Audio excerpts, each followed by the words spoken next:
3 రోజుల నుంచి వైఎస్ఆర్సీపీ నాయకుల మీద మాజీ మంత్రివర్యులు అంబటి రాంబాబు గారి మీద, మాజీ మంత్రివర్యులు జోగి రమేష్ గారి మీద ఇళ్ల మీద దాడి చేసి భౌతికంగా ఇబ్బందులు పెట్టి నానా రకాలకు ఇబ్బంది పెడుతున్నారు. దీన్ని పూర్తిగా ఖండిస్తున్నాం. ఈ రాష్ట్రంలో ప్రశాంతంగా ఉండే రాష్ట్రంలో చంద్రబాబు నాయుడు గారు వాళ్ళ స్వార్థ రాజకీయాల కోసం తిరుపతి వెంకటేశ్వర స్వామి పవిత్రంగా భావించే తిరుపతి లడ్డూలో నెయ్యి కల్తీ జరిగిందని చెప్పేసి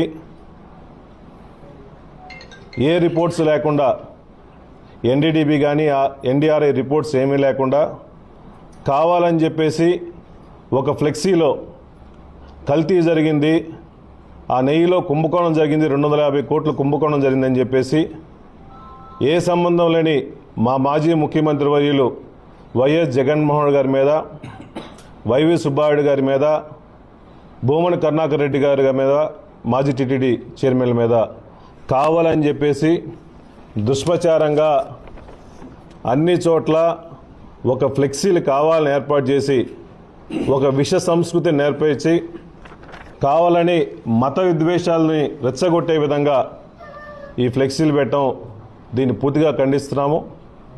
అంబటి రాంబాబు గారు మొట్టమొదటి నుంచి చాలా సౌమ్యంగా ఉండేవాళ్ళు, ఎప్పుడూ పరుషపదం వాడేవాళ్ళు కాదు.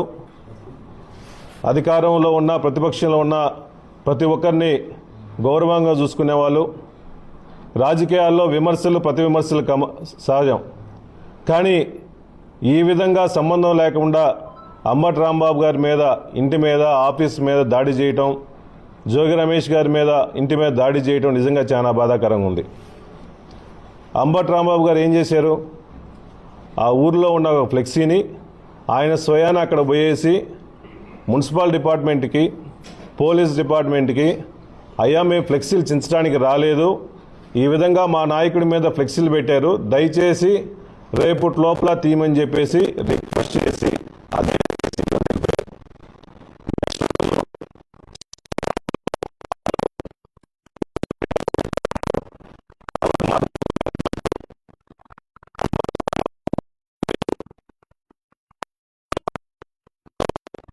నాయకులందరూ వచ్చేసి చెప్పులతో దాడి చేశారు.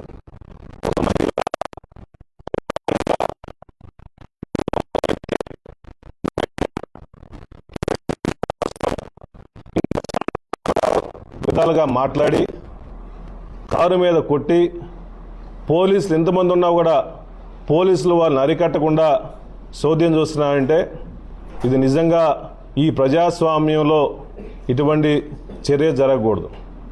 కానీ అంబటి రాంబాబు గారు ఆ రోజు ఆవేశంలో, ఆ క్షణికావేశంలో డోర్ తీసి కొన్ని పరుషజాలం వాడింది వాస్తవమే.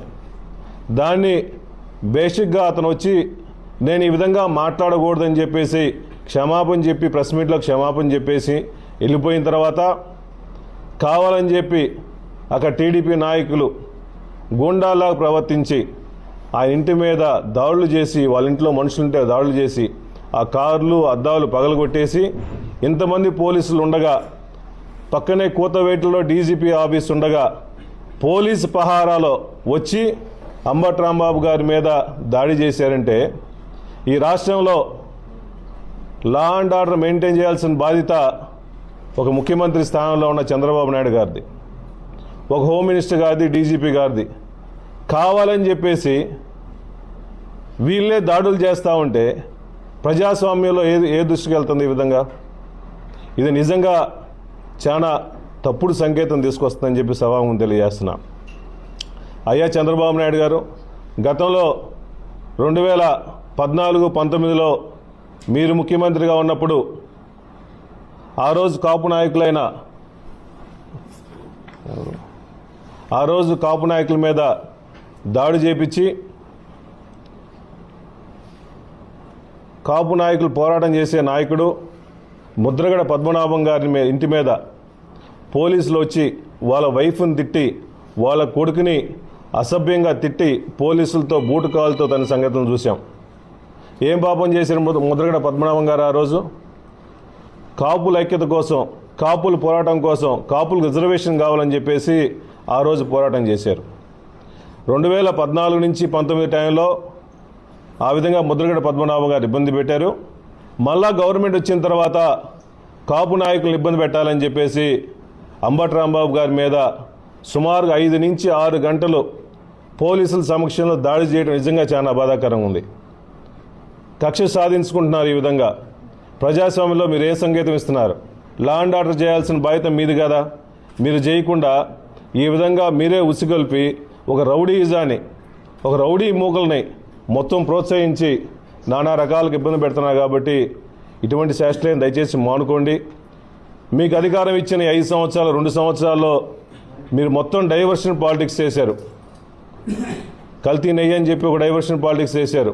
మెడికల్ కాలేజీల కోసం కూడా డైవర్షన్ పాలిటిక్స్ చేస్తున్నారు. మీడియాని డైవర్ట్ చేసుకోవడం కోసం ఎన్ని చేస్తున్నారు. కాబట్టి ఇచ్చిన టైము, ఇచ్చిన హామీలు, ఇచ్చిన అధికారాన్ని ఉపయోగపడి పేద ప్రజల కోసం సహాయం చేయకుండా ఈ విధంగా వైఎస్ఆర్సీపీ నాయకుల మీద, ఒక బీసీ నాయకుల మీద, ఒక కాపు నాయకుల మీద, అందరి మీద దాడులు చేసుకుంటా ఉంటే అంబటి రాంబాబు గారు ఆయన కేసులు పెట్టినా భయపడడు. ఆయన ఏ విధంగా మట్టు పెట్టాలి, ఒక భౌతికంగా దాడి చేసే తప్ప ఈ వైసీపీ నాయకులు లొంగరని చెప్పేసి మొన్న జోగి రమేష్ గారిని, అంబటి రాంబాబు గారిని ఇబ్బంది పెడుతున్నారు. మీరు ఎన్ని ఇబ్బందులు పెట్టినా కూడా, ఎన్ని కేసులు పెట్టినా కూడా, ఎన్ని భౌతికంగా దాడులు చేసినా కూడా ఎవ్వరూ భయపడే ప్రసక్తి లేదు. కార్యకర్తలు, ప్రజలు కూడా ఈ రాష్ట్రాన్ని మొత్తం ఒకే ఇష్యూ మీద సుమారుగా 6 నెలల నుంచి ఈ కల్తీ లడ్డు, కల్తీ నెయ్యి అని చెప్పేసి మీ రాజకీయాల కోసం ఒక దేవుణ్ణి, పరమ పవిత్రమైన వెంకటేశ్వర స్వామిని వాడుకుంటున్నారు. మిమ్మల్ని వెంకటేశ్వర స్వామి వదలడు. ఈ కలియుగంలో ఎవరి శిక్ష వాళ్ళకి ఈ జన్మలోనే ఉంటుంది. అందుకని ఇటువంటి డైవర్షన్ పాలిటిక్స్ మానుకోండి. ఇప్పుడే లా అండ్ ఆర్డర్ మెయింటైన్ చేయండి. లా అండ్ ఆర్డర్ సరిగా లేదు కాబట్టి మేము గవర్నర్ గారిని రిక్వెస్ట్ చేస్తున్నాము. ఈ రాష్ట్రంలో లా అండ్ ఆర్డర్ లేదు కాబట్టి వైఎస్ఆర్సీపీ నాయకులందరినీ మేము దాడులు చేస్తున్నాం కాబట్టి రాష్ట్రపతి పాలన ఇవ్వాలని చెప్పేసి మేము డిమాండ్ చేసుకుంటున్నాం.